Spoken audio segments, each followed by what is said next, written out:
Hey man, how's it going? Not too bad. Forgot Yeah. what episode we were on, but I'm good.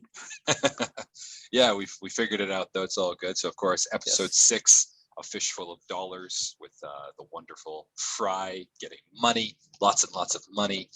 Now, of course, this another episode that starts off with our cold open. The I have to admit, this is probably one of my favorites of the original cold opens, just because I love this Situation. little situation with the robots, and they're squeaky, but it sounds, of course, like a couple people in the bedroom with the squeakiness or whatever. Yeah, someone's going to Um, town on a very squeaky mattress. right, and Fry's like, oh, they've been at it for hours, right? Like it's like hitting the door or whatever. So Hitting the wall. sorry, the wall rather. Yeah, no, Keep it down. I love this scene for a couple of reasons. When I was in high school and I did like my creative writing and all this kind of stuff, this was actually the script. This episode was actually the script we used as something that we could talk about when it came to like making our own and kind of using this. So I remember reading this line for line and laughing. Even though I wasn't actually watching the episode, I remember just laughing at it because it was so funny in my head. Like, just these two robots, they're just playing cards, they're playing poker or whatever it is, and they're just squeaky. And and Fry's like, he either knows and he's calling it. We're just laughing at the joke, or not. But I thought it was great. But it's also interesting because this opening, cold open, unlike most of the other ones, actually relates to the episode in itself, right? Yeah, So we with the have oil. yeah, with the oil, as well as Fry was sleeping, and then of course he's back to sleep right after the cold open. All Um, right. Yes. and they have like the whole advertising thing. So this one, I believe the episode's what do you want to call Little that? message at the beginning. Right, the message beginning here just says loading. Right, pretty straightforward. I'm wondering why it took him so long to make this one. This is like 6 episodes in, and we now get loading. But in any I case, also like how it has like loading and then the dot, dot, dot dot, dot, right? dot. Yeah, like a loading screen would have it. It's not just loading dot dot dot dot, and it actually Yeah, like it's does like the dot dot dot dot dot dot like dot. nice and slow, right? Yeah. So Yeah. it's nice to see something like that. It's nice and easy. It's not crazy, but it's still a nice little joke to the idea, right? Any case, we get into like the main episode now, and Fry is still in his bed, and he's sleeping, and he's having a dream. This ah I love Dreams, man. I love it. I love this. Yeah, you and I were just talking about dreams, but this is such a great little dream because I love Fry's in here, the professor, whatever, and she says like, "Oh, you're not late," but he's like, "What class is this? I've missed a few lectures." She's like, "Ancient Egyptian algebra," and it's like such a crazy idea.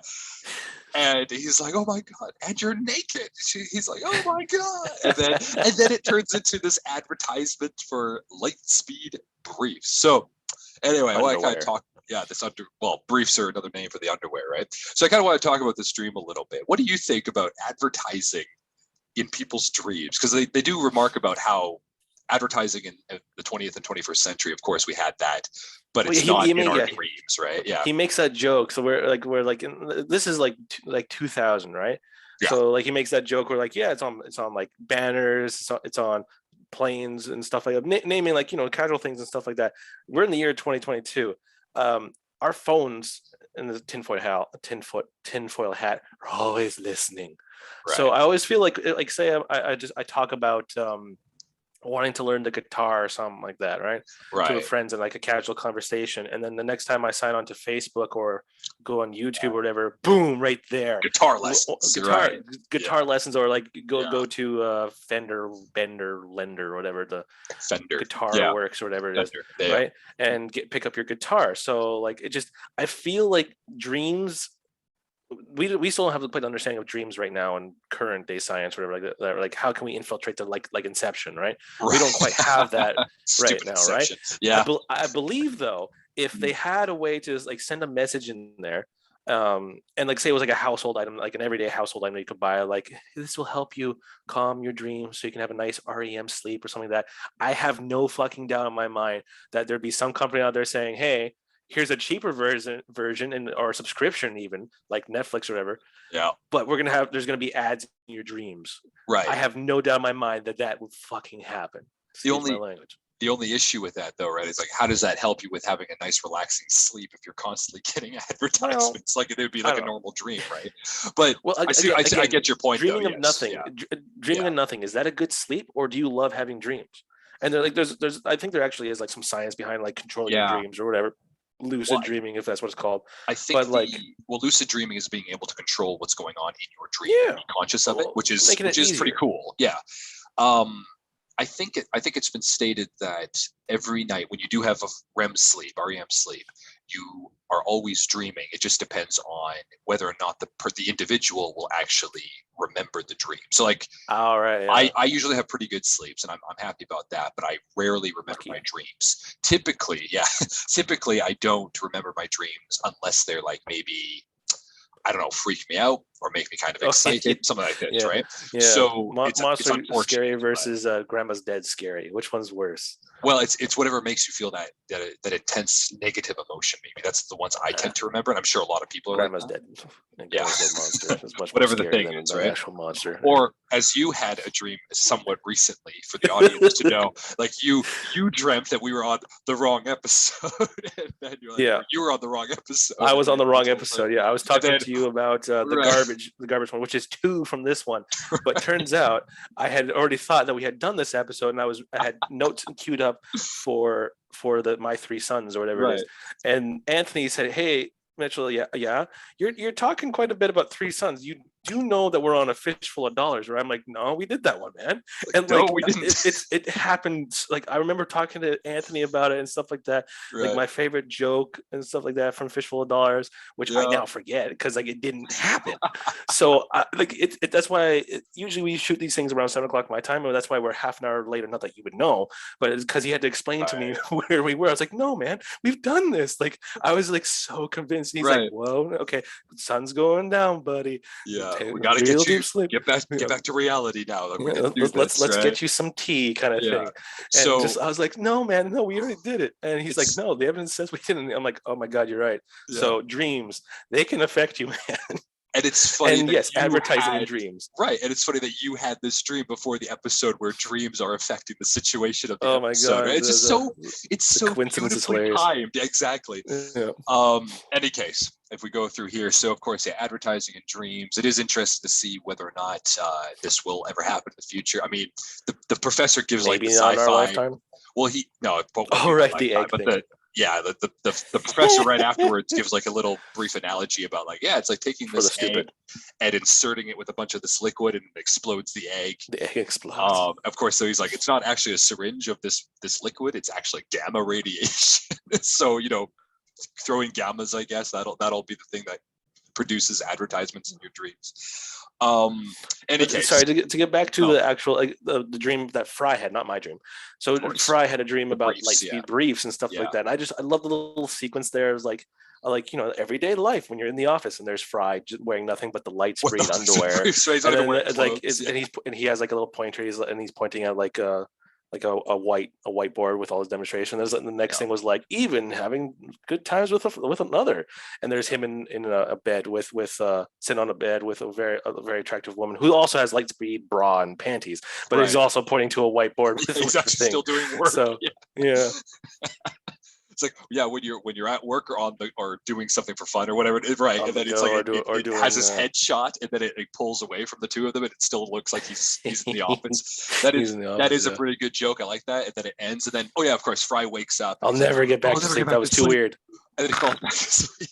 So gotta love Fry, right? Gotta love him for this situation. So in any case, he explains what's going on with his colleagues. The colleagues are all like, we all have advertisements in our dreams. This is normal. Don't you have advertisements? Back in the day, didn't you have them back in the day? And he's like, well, on TVs and billboards and skies and every other thing except for dreams. Never dreams. Pretty much everything we mentioned about dreams. I love that. Which is very true, right? Like if you think about it, like he names almost every single thing that has advertisements on it, and I'm like, wow, we probably have more now because of course YouTube wasn't very much around at that time. I think it was like 2006, man. Yeah, so it wasn't around at that time. So this is well before. Yeah, everything like this, right? So we just have even more stuff with advertising.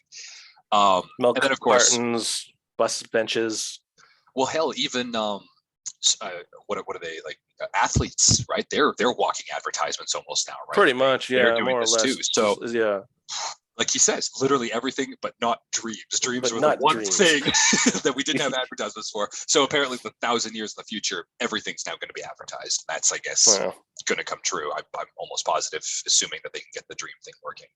Any case, the professor does a little funny thing with the egg that explodes. Talks about gamma radiation, and of course, Bender's like, you know what? Stop your belly aching, okay? No one's forcing you to go buy these things. And then Amy's like, yeah, we all have these advertising dreams, and we're not going out to malls to buy things at like low super prices. low prices. Yeah. And they all kind of take a beat and go like, maybe we should go, kind of like thing with their eyes, and like they run out in a quick hurry. Yeah, that's a wonderful little gag. I love it. Old times.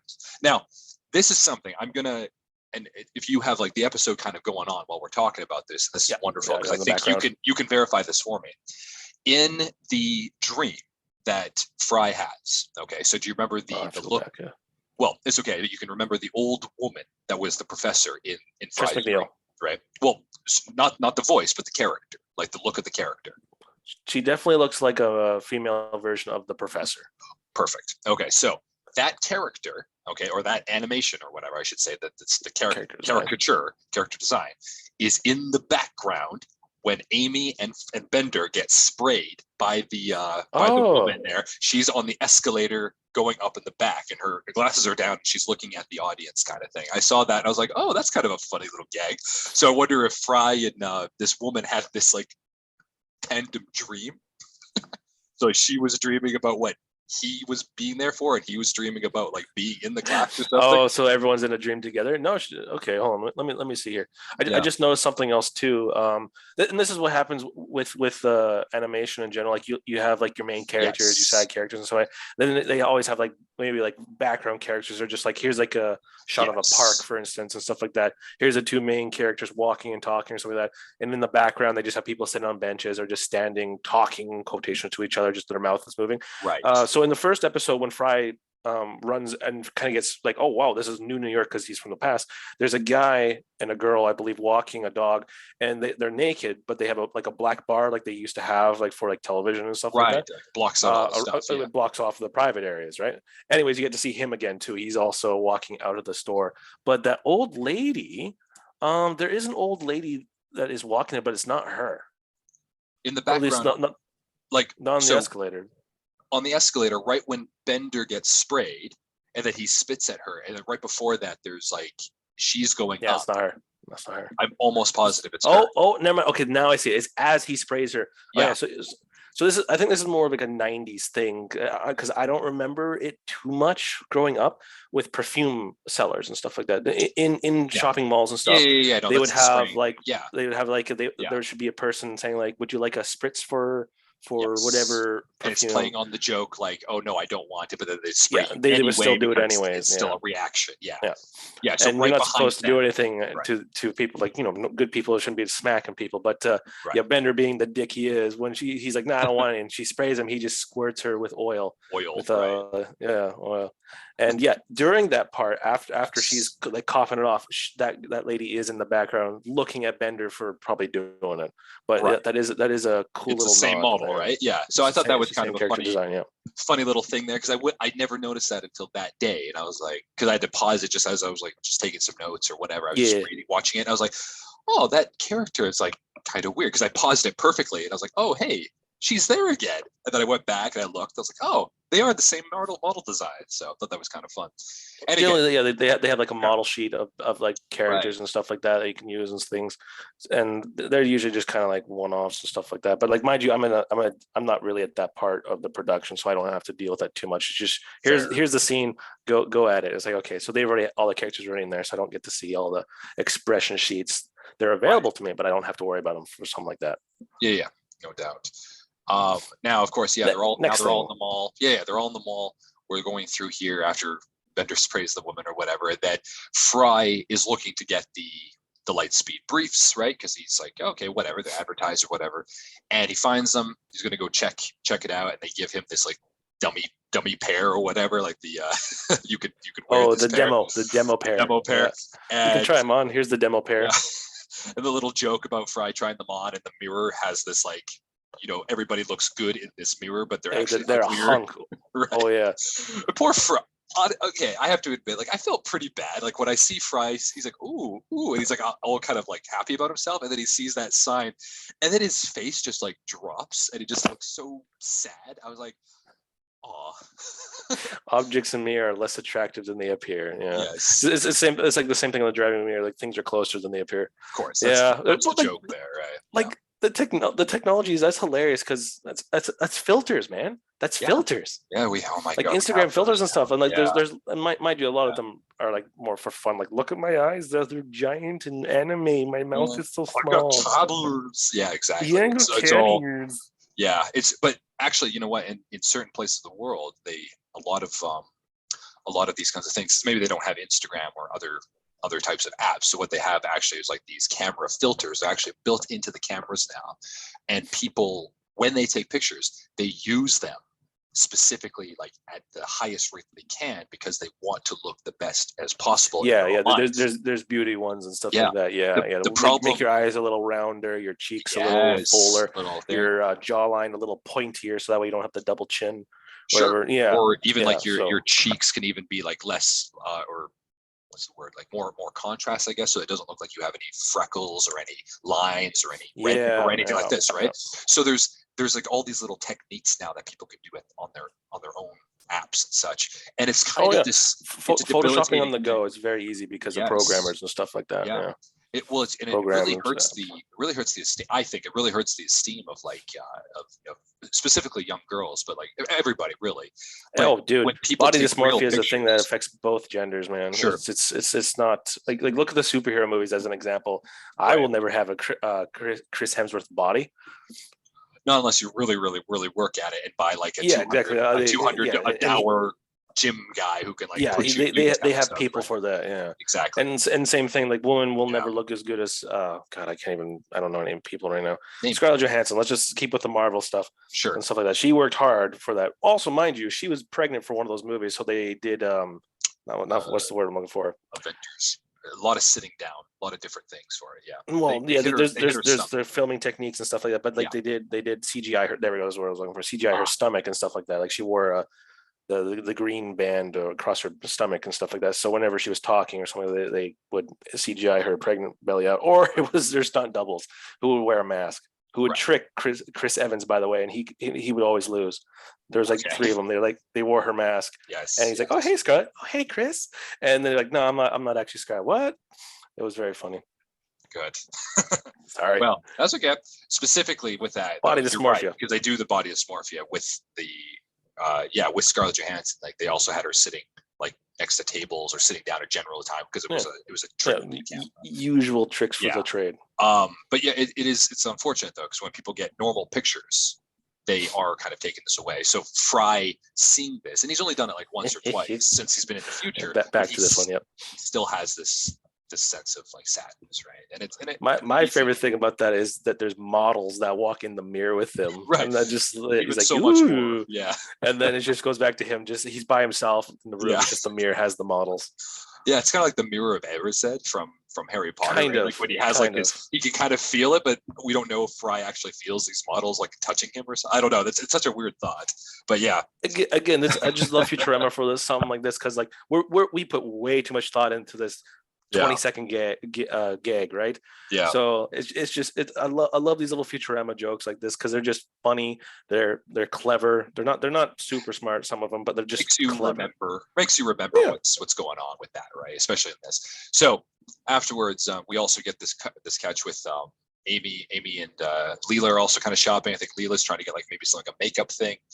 Yeah, but she's a Cyclops, has a giant ass eye, and right. So she's trying to get let's draw away from the eye, and she like gives her like a really bad lipstick job, where like the lipstick is like a clown, like an old lady. There's no lines anymore to fill it. It's just a big glob. Right.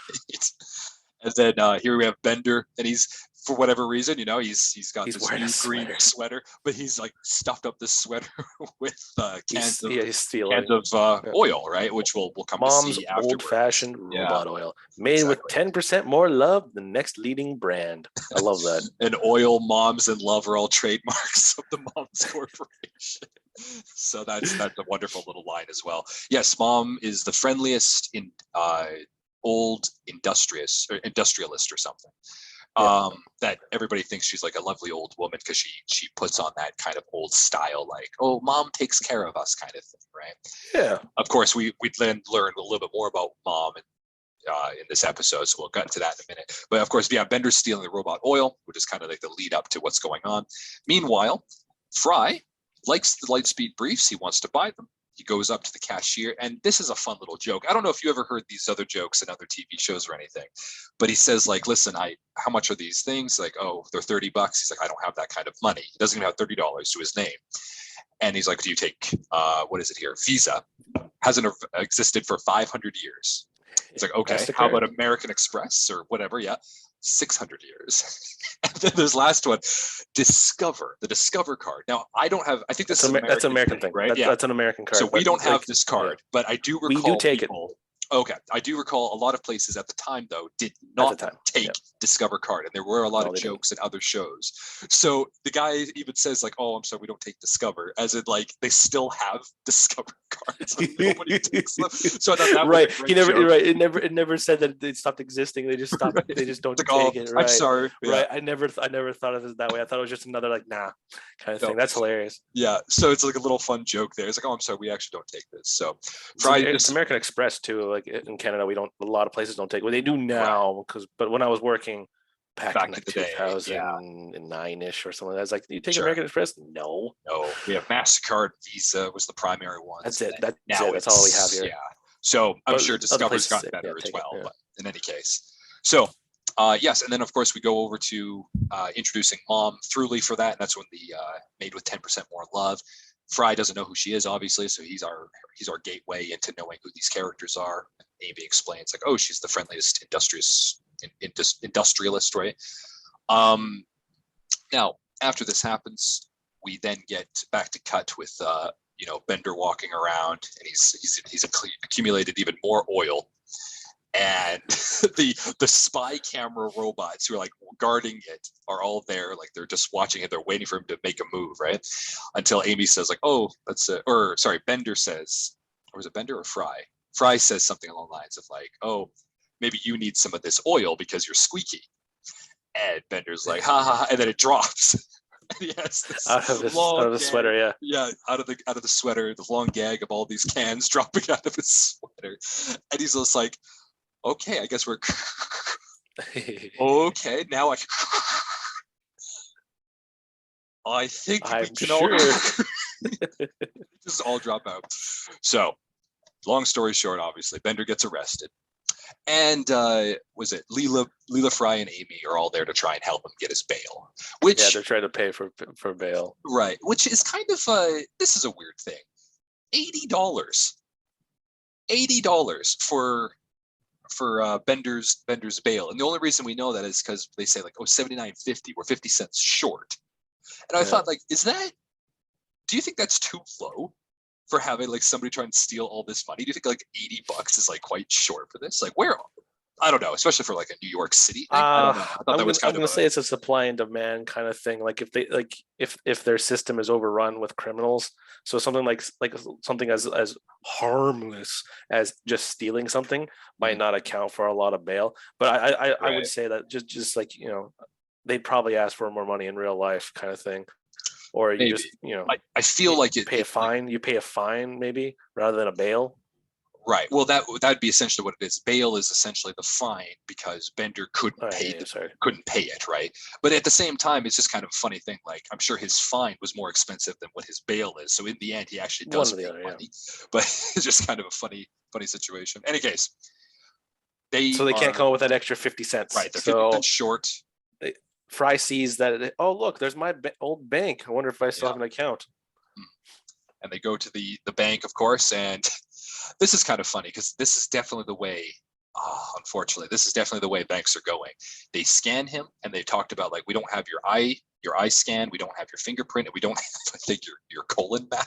So I guess they stuck something in his ass, but like, we don't have any of this stuff. Colonic map. Right, your colonic map, which is, I think, still sticking up something in your ass. Yeah, it's a rectal scan. Right. So all this kind of stuff, and this is the way that banks now use to try and get people to, understand their accounts rather than password security things. It's now your physical features, right? So in any case, Fry explains like he's opened it up 1,000 years prior. She says, "Okay, here," and then has like a machine because he has his card. And of course, the running gag of this episode is Fry cannot stop talking about where his PIN number comes from. So this is the first time he mentions like my PIN number, and it's the price of a large pizza and a soda back where I used to work, Panucci's Pizza. And she's like, okay, whatever. Yeah, she doesn't 1077. care. So yeah, well, he doesn't say 1077 at the time, but he says this kind of thing. To which then she's like, okay, so you had like 93 cents. He's like, great, that's all we needed was 50 cents, so that's perfect. And he's like, now over the course of 1,000 years, with like whatever percentages increase, you now come to $4.3 billion, right, with the interest. And he passes out from shock, and this is where the commercial, the commercial break happens, right? Now there's a bit of a cynic in me thinking like, so this is 1,000 years in the future, inflation, all this kind of stuff. Mm-hmm. I know that they're playing with, because I'm overthinking this, they're playing with current standards today of what money is worth, and I understand that. But there is a point where I'm thinking like $4.3 billion. I wonder how much that actually would be worth in New York, right? Versus like all this other stuff, right? In my opinion, if the trend's the same way as trending now, which is not so good, 4.3 billion would probably be what would be probably like less than minimum wage. Well, that would be my fear, right? That's over simulated it, but the thing that bothers me most about this is, and like it's not the interest rate or anything, it's just that his bank still exists, kind of thing. And the only reason why I have trouble with that canonically, even like this is before Bender's Big Score, the first movie. Sure. We show in the first episode, Fry's in the cryogenic frozen pod, although there might be some plot holes in my plot hole. There's some things there. Yeah. Yeah. It shows when over the passage of time that all the city gets built up, gets destroyed. It gets built up again and gets destroyed. Yes. So if that's society dying or whatever, why would his bank still exist? But also you could argue like, well, his cryogenic thing also existed, right? Yeah, it also. So there's bits and pieces. There's holes to my sure. Oh, that's a hole kind of thing. And you know what? When we do get to that movie, because of course we will in the future to come, my only take from that maybe is like, because we do know that's Bender that's doing it when it comes from that flash scene. Maybe it's that he's only destroying what's in front of him. And then that's kind of what it is. Might be that, like, whatever the case, but you're right. I think it's also the idea that brand lives on, like just like Discover, right? Like Discover is still existing as well, right? Or a lot of these other things are still existing. So maybe yes, Big what's Apple. Over 100 years old for us? What's over 100 years old right now? It's 2022. Ford? What's over 100 years old? Ford, Coca-Cola.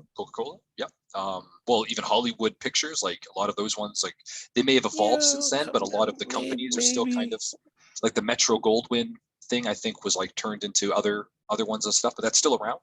Warner Brothers has been around. I'm just trying. That's 100 years, right? And like, mind you, like maybe in like 50 years, there'd be a lot of companies that are 100 years old in like 50 years. Like a lot of things that were created in like the 50s and 60s, right? So once we get to the 2060s, a lot of things will be very old at that point. Oh, of course. And you bring up a good point. But there's also like back in like the 1880s or something like that, right? Right. It's a trading card game at that point. Even even think of like music.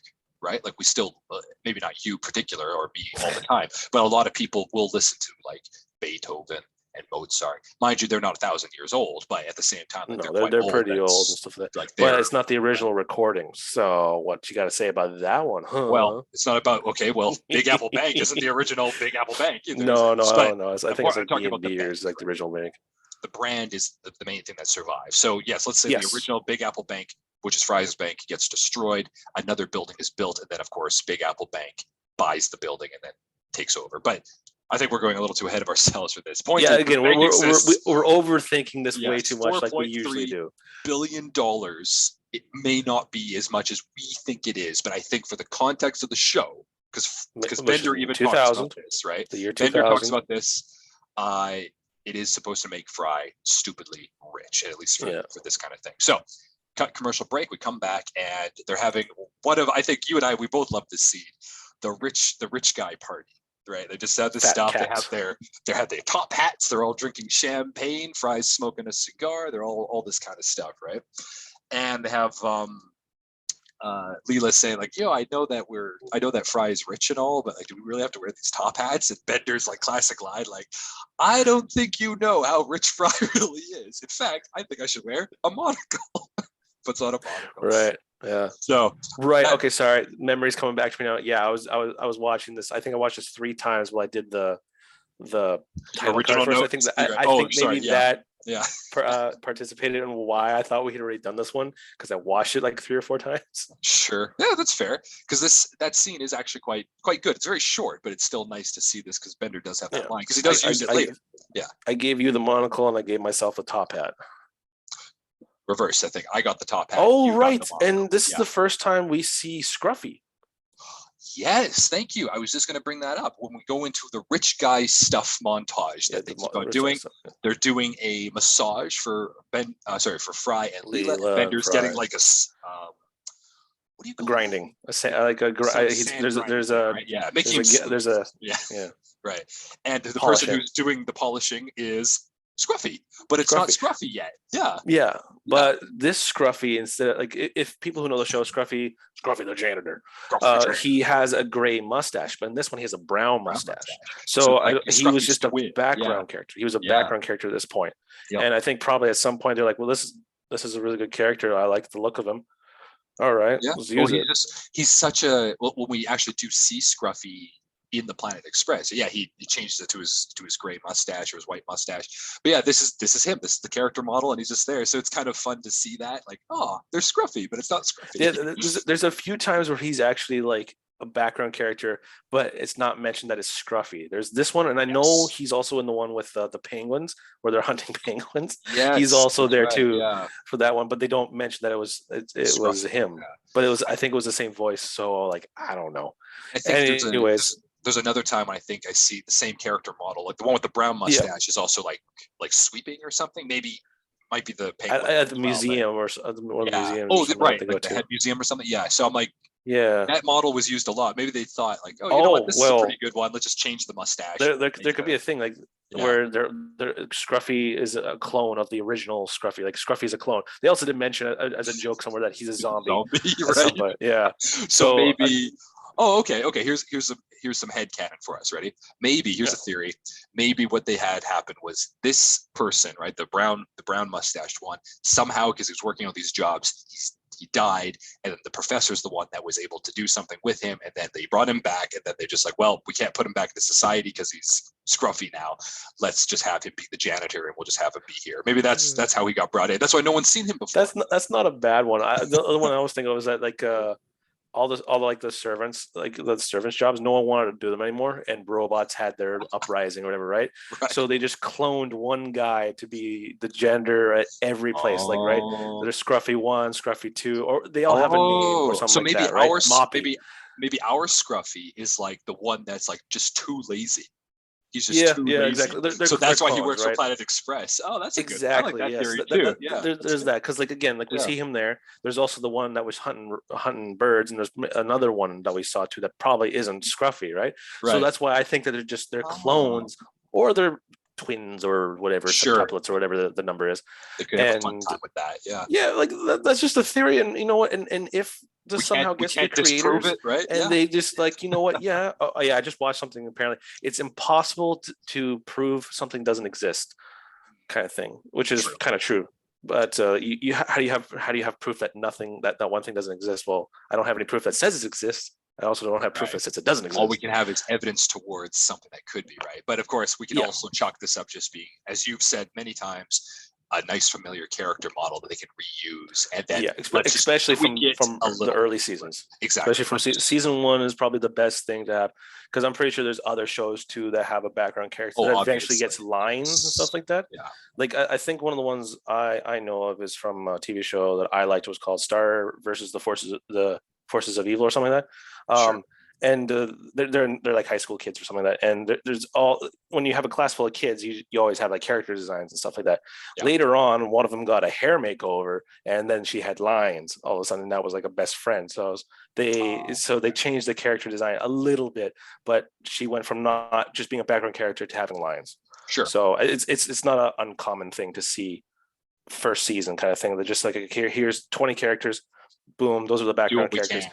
Right. Yeah, and then all of a sudden, like, well, Matt Groening really likes this one character. Can we give more to that kind of Yeah. thing? That might have happened. Or we need some kind of we just need somebody to be a janitor looking thing. Let's look through our character models. Okay, choose this one. Just Perfect. give him a gray mustache because he's going to have lines. Excuse me. And in a And different then- colored outfit. in a different colored outfit or whatever. And then I think people just attach themselves so much to this character that it just kind of gave its own life, right? Like that's exactly. what happened. That's how it goes. Characters. That's how a lot of characters go in, like even TV shows. Like it's a background character that's now becomes a full-time list. I can't think of one off the top of my head, but I know there's ones that was just supposed to be Of like a course. background character that becomes, oh, like the janitor from Scrubs. He was supposed to be like a 1 or 2 episode thing, Sure. and then he became part of the main cast.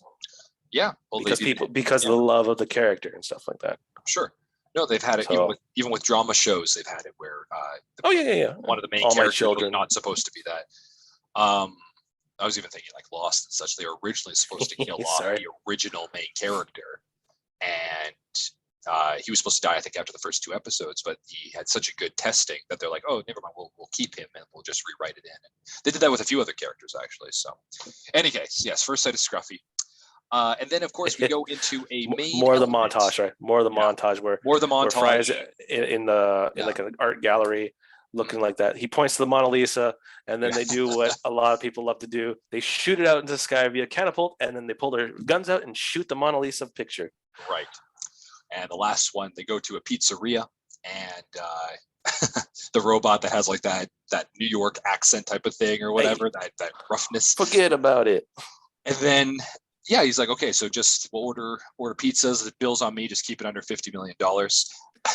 Fun little joke there. Any case, he says, I want everything. I want one pizza with everything except for anchovies, and one with my all-time favorite, anchovies. And this is kind of the theme over this kind of era, is that now we have anchovies kind of being talked about, and it's kind of more world building for the universe, even though anchovies aren't really brought up again for the foreseeable future. But it does kind of talk about this whole thing where anchovies, everyone's like kind of confused, except for the professor, who says like, I'm sorry, these have gone extinct. Sorry, Fry. Anchovies have gone extinct. 2200 something.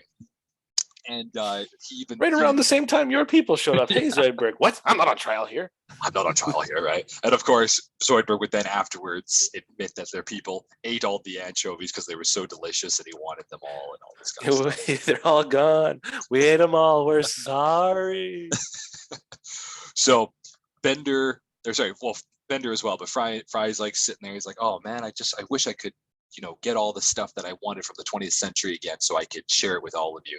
And then Bender does his line again. He's like, I don't think you know how rich you are. And they go to like a, what would you call these people? The auction, right?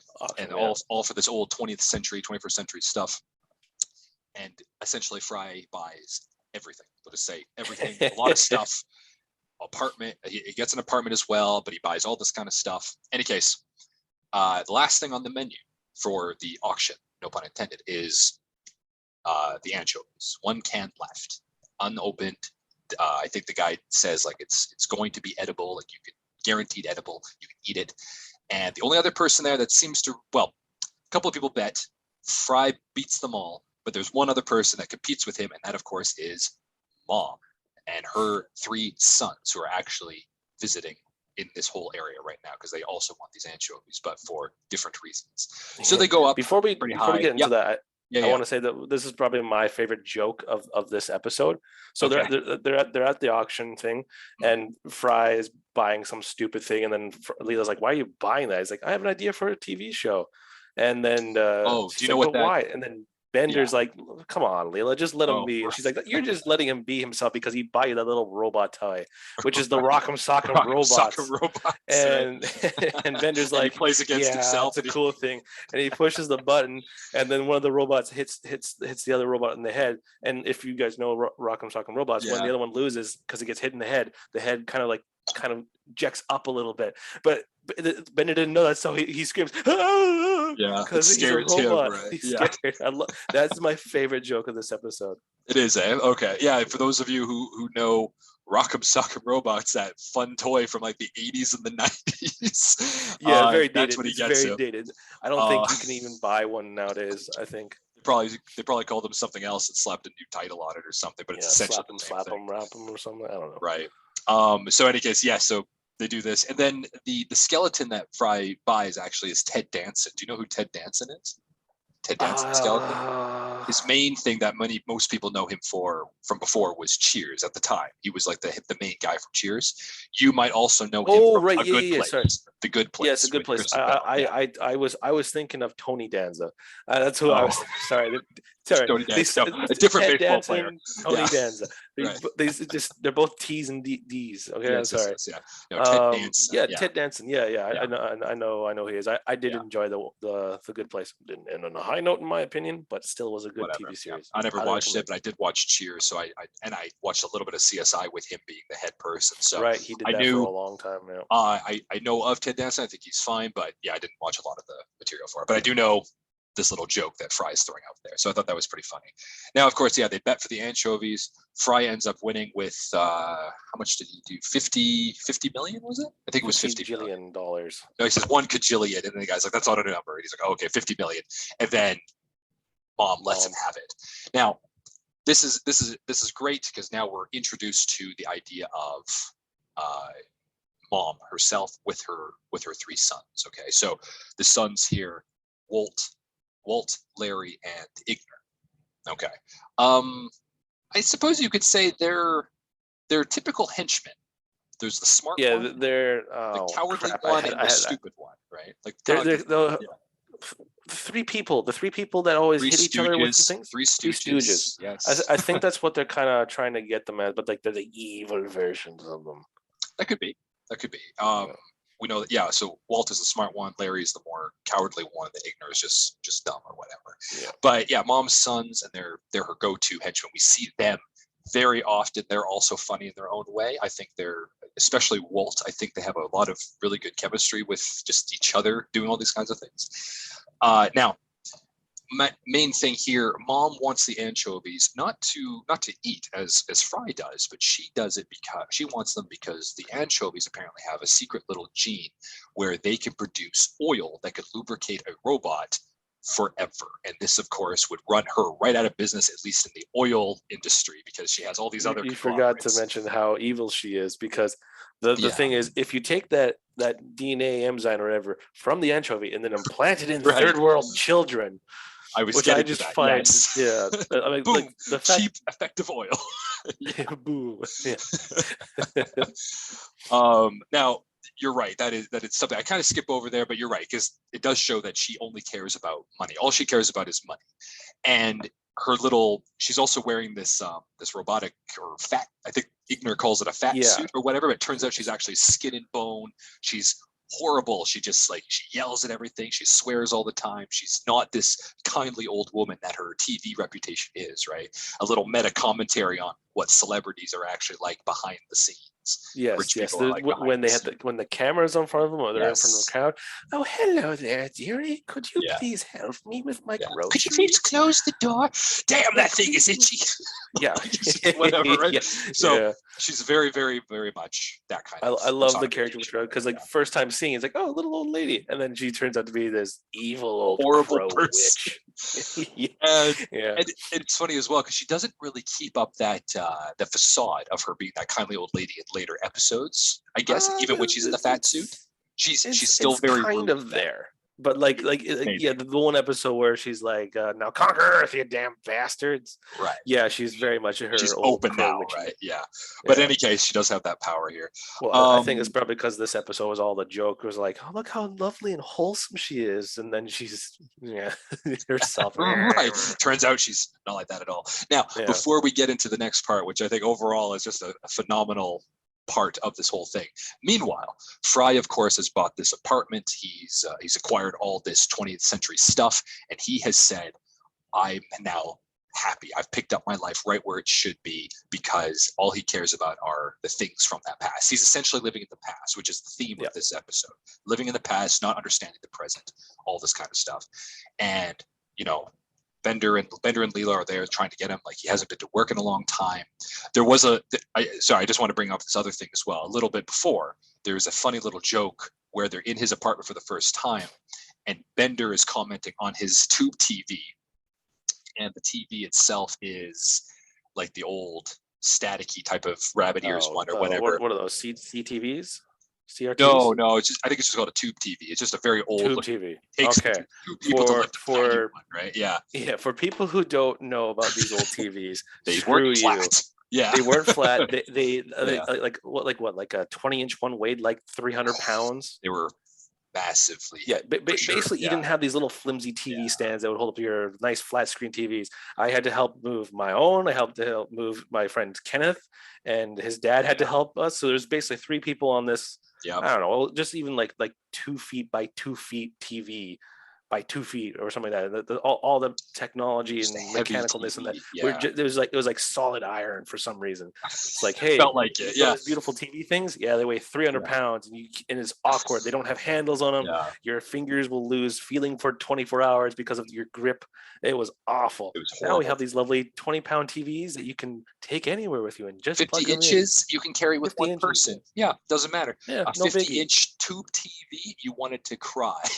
Yeah, Like, you saw want to that. basically have a team Yeah. of like hey lifters, I need to move my TV. Oh, what size is it? It's a 50-inch TV. Oh, good God. Okay. Yeah. Oh, When do you need this? Can we tomorrow? We're gonna have to call in a few extra Yeah, guys. exactly. Especially if it came down from the basement area or something. Do you have to lift it up? Is your house attached to a garage? Because we're gonna have to probably take in the mini crane. Right. Like it was heavy. Yeah, we do, but we have a regular door. Ah, God damn it, lady. So Oh. Bender, of course, makes mention of this TV. He doesn't mention the weight, obviously, but he does talk about like the old stereotypes that these TVs caused, Eye problems cancer. with eyes and all this kind of stuff. Oh. But then Amy has this fun little thing, and this is like a little meta joke for it. And at the time, this was true because everybody was mostly watching on these tube TVs. She says like, "Oh yeah, the quality wasn't very good for these TVs either. You couldn't even make out my obscene tattoo." And she pulls it up on her sleeve, and it's just like a blurred out little pink thing. Right. Yeah. And they're all like, "Oh, that's cute." Like whatever. They can clearly see it, but we can't. And it's like the joke of it. That's so I thought joke. that was The joke kind of of the funny time. thing. Yeah. Yeah. Because like you look at a lot of the old TVs and stuff like that. The quality back then, like nowadays, we have 4K HD, triple whatever, right? Back then, I think we had good like back then. Yeah, for I sure. don't know. I think 180p. Who knows? I think was Yeah, good. whatever. 270 was amazing. Yeah, exactly. And it was still like little staticky at times, like if you can remember that. Oh It yeah, was yeah. brutal. Okay, so Fry has essentially pushed people away, and Mom has decided that she needs the sons to go out and get Fry's money because this is the only way they can get the anchovies, essentially bankrupting him. He'll sell them the anchovies because she thinks that he's a genius who wants to use these kinds of anchovies for this, right? So in any case, she also owns like surveillance technology, which is leading up into other future episodes as well. She's a whole bunch of these industry conglomerates. And they find out like, okay, so Fry is from the 20th century because he's 1,000 years ago. He worked at a place called Panucci's Pizza, and that the PIN number was the price of a large pizza and a soda, which is all said in front of the cameras. So the three sons go out, they kidnap him, and they make him think that he's back in the past working for Panucci's Pizza. Now, of course, so Walt is essentially the genius of this, but he thinks like the stereotypical Italian person has like this giant mustache, and he's just like looking at Fry, like, "Hello, I'm Mr. Panucci." He's like, "You're Mr. Panucci. Did you grow a mustache?" He's like, "No." He like rips it off. Rips it away. So I thought that was just so funny. And who do they have? A special guest star here is Pamela Anderson, right? which is a very 2000s. Oh my God. 90s to 2000s, just special guest, just a reference for her, right? Star. So her thing is here that let's also be very specific. This is how either doped up or stupid Fry can be. He doesn't recognize his boss that he worked for a long time, thinking it's this other guy. He doesn't notice that Pamela Anderson, although it is her head is in a jar surrounded by liquid, right. Even though he knows of this, and that she's like freakishly tall with a very long neck because she's essentially sitting on, I think it's Igner as the body, right? So he's like, but he recognizes that it's still her, right? So he's like, "Oh my God, you're Pamela Anderson." So she comes in and she says something like, "Oh, you might remember me from Baywatch the movie."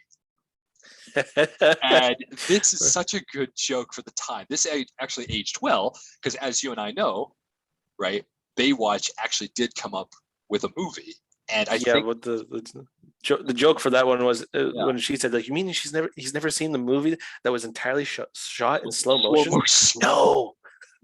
See, Oscar? I did like the recent Baywatch movie with The Rock and all those people, stuff like that. I thought Efron, wasn't it? Zac Efron, yeah. Now, I thought, I mean, it wasn't amazing. It's not going to be on my top 100 list or anything like that. It was just a funny movie. Right. Yeah, there wasn't much to it. It was just you sit and watch these people, these hot people, run on the beach. There was no slow motion as far as I remember.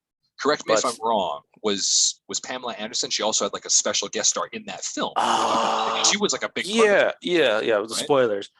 So whatever happened, the captain or the team or whatever, the manager, lost his job because he was part of the fraud that was happening with, I can't remember the whole concept. So he gets fired, and so it was like a mid-credit scene. Pamela Anderson takes over that role, and now she's the new manager, kind of thing. David Hasselhoff also shows up as the Rock's mentor because the Rock gets fired from being the lifeguard, which is his one-time dream. So he's working at like a Apple store, and then David Hasselhoff walks in and is like, "Look how far you've fallen. Do you not remember the code, man?" And I'm pretty sure there's lots of good stuff, references from the old Baywatch series and stuff like that. But yeah, Pamela Anderson, Baywatch. Huge star because of that, because of her lovely personality, if you catch my drift.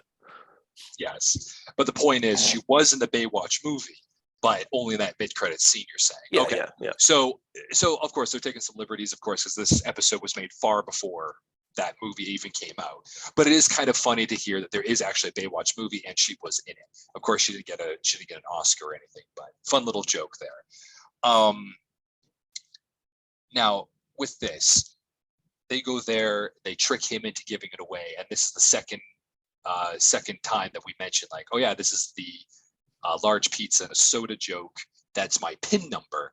And he even says that, "Oh, it's you cost $10.77, same as my PIN number." So they actually went this whole length, and all they needed to do was just say, like, "Yo, how much was that back in the day?" And that's all they needed to get his money out, because Fry's stupid.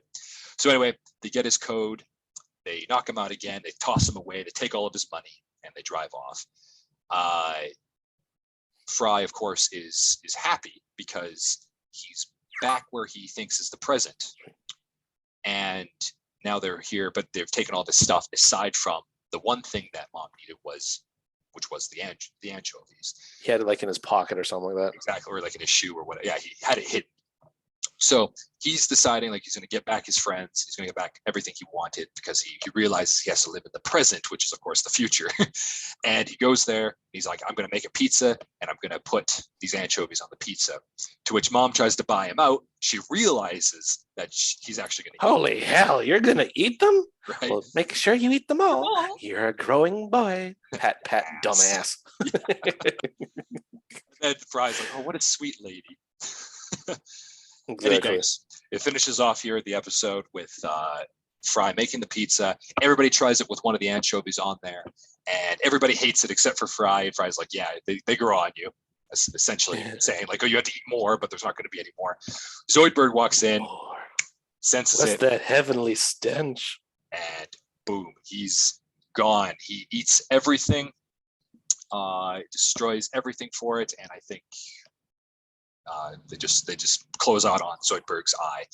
Now, the last little thing as well is small continuity thing. This is the first instance, I believe, where the professor mentions his atomic Superman, because they're talking about why is Fry crazy. Yes. And they say like, oh, well, they think we're all crazy because I dreamed of atomic Superman, and he walks off mumbling to himself.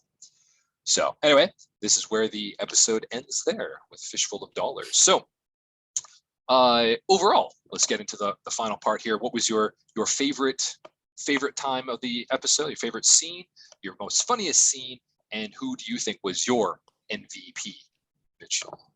Well, I already said what my favorite joke was with the Rock'em Sock'em robots. Right. And Yes. Bender going, ah! Right. And like I love that. Now for like I've been googling, trying to find something on Google here, which is why I haven't participated a little bit. So in Fry's 90s apartment or whatever, right? There's a painting of a Asian girl. And I'm trying to figure out what that picture is. And I've been Googling it, and like I know because I took art history twice, and when I was in art college, and I'm pretty sure this picture got pulled up, and like it was art history class. Famous. It was boring as hell. It's very and famous. Like it's a very famous painting, and I can't find it either. But look, I had to go to Reddit and go through like 4 pages of Reddit before someone even mentioned it. And Patrick Nagel, Nagel. Art Deco, pop art. That's what it was called. It was a pop art style, right? Sure. And that was very big. I was thinking punk art. I recall that being very big in like the 70s, 80s era, right? So that makes sense for Fry. So I've been trying to figure out what that is, but I can't find that painting. And usually that's just a Futuramified style painting. Yeah. Excuse me.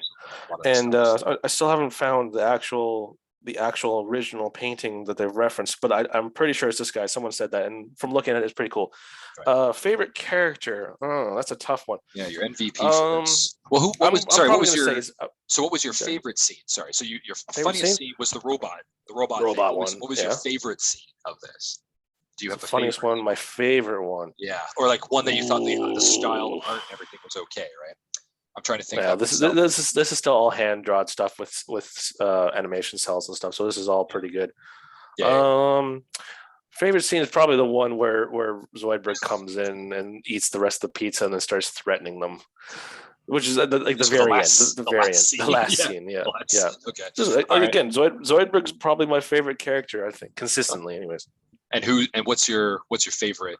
Who's your MVP? Yeah. Ooh.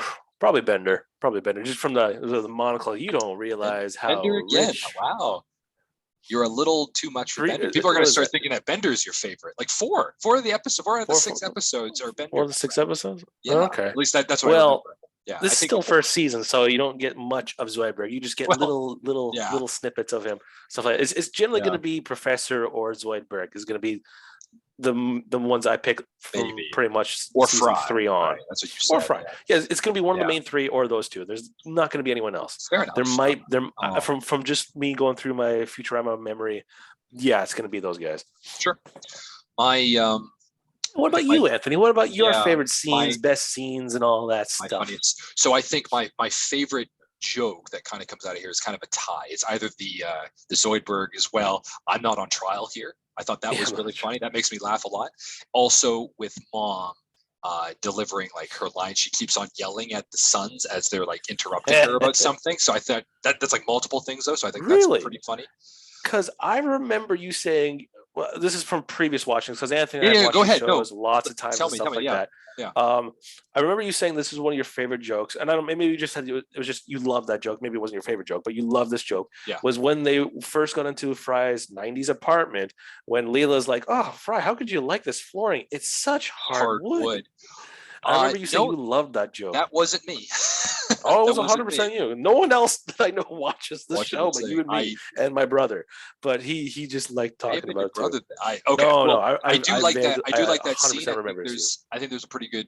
That's a pretty good line for it, but it's not my favorite. I'll definitely say it's probably the Zoidberg one, the funniest one.